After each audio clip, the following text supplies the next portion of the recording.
بسم اللہ الرحمن الرحیم۔ السلام علیکم دوستو۔ جب آدم علیہ السلام زمین پر تشریف لائے تو آدم علیہ السلام کی اولاد سے قابیل اور حابیل دو بیٹے تھے۔ قابیل بڑا بیٹا تھا اور حابیل چھوٹا بیٹا تھا۔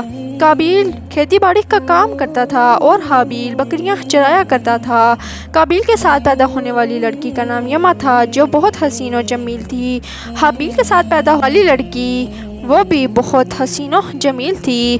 حضرت آدم علیہ السلام کی شریعت کے قانون کے مطابق قابیل کے ساتھ پیدا ہونے والی لڑکی کا نکاح حابیل سے اور حابیل کے ساتھ پیدا ہونے والی لڑکی کا نکاح قابیل سے ہونا تھا، لیکن قابیل نے ایسا کرنے سے انکار کر دیا۔ اس نے کہا میرے ساتھ پیدا ہونے والی لڑکی کا نکاح میرے ساتھ ہوگا۔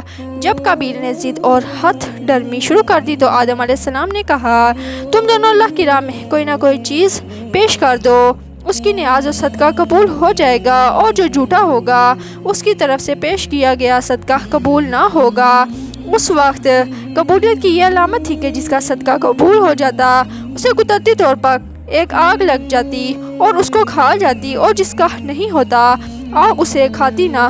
قابیل نے ایک ڈھیر گندم اور حابیل نے ایک بکری یا ایک دمبا اللہ تبارک و تعالیٰ کی راہ میں پیش کیا۔ دونوں نے یہ کہہ کر زیادہ حق ادا کیا۔ ایک دمبا اللہ تعالیٰ کی راہ میں پیش کیا اور کہا اے اللہ، جو کریمہ کا زیادہ حقدار ہے اس کی قربانیوں کو قبول فرما۔ آسمان سے آنے والی آگ نے حابیل کے صدقے کو کھا کر قبولیت بخش دی۔ قابیل کے صدقے کو آگ نہ لگی اور رد کر دیا گیا۔ قابیل کے دل میں حسد پیدا ہو گیا، اس نے حابیل کو قتل کرنے کی دھمکی دے دی۔ اس کا ذکر قرآن مجید میں بھی اللہ تعالیٰ نے ارشاد فرمایا اور انہوں نے پڑھ کر سناؤ آدم کے بیٹوں کی سچی خبر۔ جب دونوں نے ایک ایک نیاز پیش کی تو ایک ہی قبول ہوئی۔ بولا قسم ہے میں تجھے قتل کر دوں گا۔ حابیل بولا قسم ہے۔ حابیل نے کہا اللہ اسی سے قبول کرتا ہے جسے ڈر ہے، بے شک اگر تو اپنا ہاتھ مجھ پر بڑھائے گا کہ مجھے قتل کرے تو میں اپنا ہاتھ تجھ پر نہ بڑھاؤں گا کہ تجھے قتل کروں، اور اللہ سے ڈرتا ہوں جو مالک ہے سارے جہان کا۔ میں تو یہ چاہتا ہوں کہ تیرا اور میرا گناہ دونوں تیرے ہی پلے پڑے، تو دوزخی ہو جائے، اور بے انصافیوں کی یہی سزا ہے۔ ناظرین، ان بے انصافیوں کی یہی سزا ہے۔ قابیل کے دل میں حسد بھڑک اٹھا اور شیطان نے اسے اپنے بھائی کے قتل کرنے پر ابھار دیا۔ ان دنوں آدم علیہ السلام مکرمہ گئے ہوئے تھے۔ اس نے ان کے پیچھے اپنے بھائی کو قتل کرنے کا منصوبہ بنا لیا۔ قابیل جانتا تھا کہ وہ اپنے بھائی کو کیسے قتل کرے، تو شیطان نے ان کے سامنے ایک پرندے کا سر پتھر پر رکھ کر دوسرے پرندے کو پتھر سے دھو ڈالا۔ امیر کو پتہ چلا کہ اس طرح قتل کرنا ہے۔ حابیل چونکہ بکریاں چرایا کرتے تھے، ایک دن ایک درخت کے نیچے سوئے ہوئے تھے۔ قابیل نے ان کے سر پر پتھر مارا، انہیں وہیں قتل کر دیا۔ کی عقل زائل ہو گئی اور سوچنے سمجھنے کی صلاحیت ختم ہو گئی۔ اسی حالت میں قابیل کا انتقال ہوا۔ قتل کرنے سے پہلے قابیل کا رنگ سفید تھا، قتل کے بعد اس کا رنگ کالا سیاہ ہو گیا۔ آدم علیہ السلام کہاں ہے؟ اس نے کہا میں نہیں جانتا کہ وہ کہاں ہے۔ آپ نے فرمایا تو نے اس کو قتل کر دیا ہے، اسی لیے تیرا جسم سیاہ ہو چکا ہے۔ ناظرین گرامی، حضرت ابن مسعود رضی اللہ تعالیٰ عنہ سے روایت ہے کہ رسول اللہ صلی اللہ علیہ وآلہ وسلم نے فرمایا جو شخص بھی ظلماً قتل ہوا اس کے قتل کا عذاب آدم علیہ السلام کے بیٹے قابیل پر بھی ہوگا، کیونکہ سب سے پہلے اسی نے قتل کی ابتدا کی تھی۔ جس طرح قتل کرنے والے کو قتل کا عذاب ہوگا، اسی طرح قتل کی ابتدا کرنے والے کو بھی قتل کا عذاب ہوگا۔ ناظرین گرامی، حضرت آدم علیہ السلام نے اپنے بیٹے کے قتل پر اتنا غمزدہ ہوئے کہ 100 سال تک آپ کے لبوں پر مسکراہٹ نہ آئی۔ 100 سال کے بعد اللہ تبارک و تعالیٰ نے ان کو ایک بیٹے کی بشارت دے دی، یعنی کہ آپ کو کہا گیا کہ اللہ تعالیٰ آپ کو زندہ رکھے گا۔ اللہ تعالیٰ نے آپ کو ایک اور بیٹا عطا فرمایا، تب جا کر آدم علیہ السلام اس کو رہ کر۔ ناظرین گرامی، جب قابیل اور حابیل کو قتل کر دیا، اب اسے دفنانے کا اس کا کوئی طریقہ معلوم نہیں تھا کہ اس لاش کو کیا کیا جائے۔ طریقہ معلوم نہیں تھا تو پھر وہ اپنے بھائی کی لاش کو ایک بوری میں ڈال کر پھرتا رہا، جہاں تک کہ لاش میں سے بدبو آنا شروع ہو گئی۔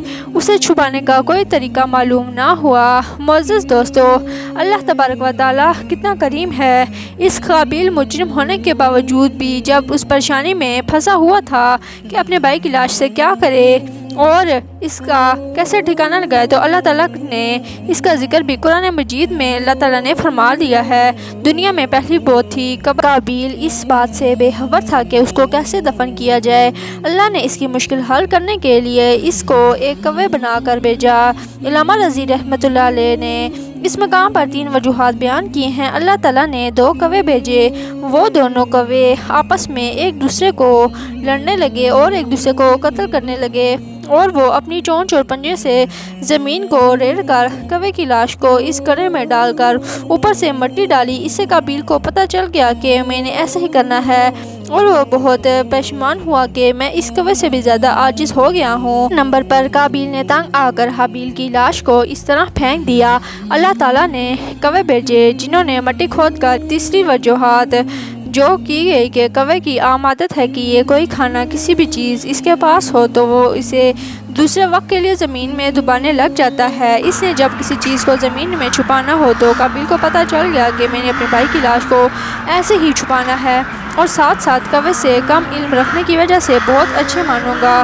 جب آدم علیہ السلام کا آخری وقت آیا تو وہ آپ کو جنتی میوے کھانے کی خواہش ہو رہی تھی۔ وہ اپنے فرزندوں سے کہنے لگے کہ کعبہ جاؤ، وہاں جا کر میری دعا کرو کہ میری تمنا یہ پوری ہو جائے۔ آدم علیہ السلام کے فرزند یہ آدم علیہ السلام کے بیٹوں نے ان کا حکم پا کر پہنچے، اور جبرائیل علیہ السلام دوسرے فرشتے ان سے ملے۔ انہوں نے آدم علیہ السلام کی فرمائش کا ذکر کیا۔ فرشتے کہنے لگے ہمارے ساتھ آؤ، ہم جنت میں انہیں لے چلیں۔ حضرت آدم علیہ السلام کے فرزند ان کے پاس چلے گئے اور ان کو یہ سارا واقعہ بتایا۔ فرشتوں کو دیکھ کر حضرت اماں ہوا پریشان ہو گئی اور ڈر گئی، اور آدم علیہ السلام کے دامن میں چھپنے لگی۔ حضرت آدم علیہ السلام نے کہا اب تم مجھ سے اور میرے قاصدوں سے دور رہو، اب تم ہمارے اندر آڑ نہ بنو۔ اس طرح فرشتوں نے آدم علیہ السلام کی روح کو قبض کیا۔ فرشتوں نے آدم علیہ السلام کو بیٹوں سے کہا جس طرح ہم تمہارے باپ کا کفن اور دفن کریں، اسی طرح تم فوت ہونے والے لوگوں کا کفن اور دفن کرنا۔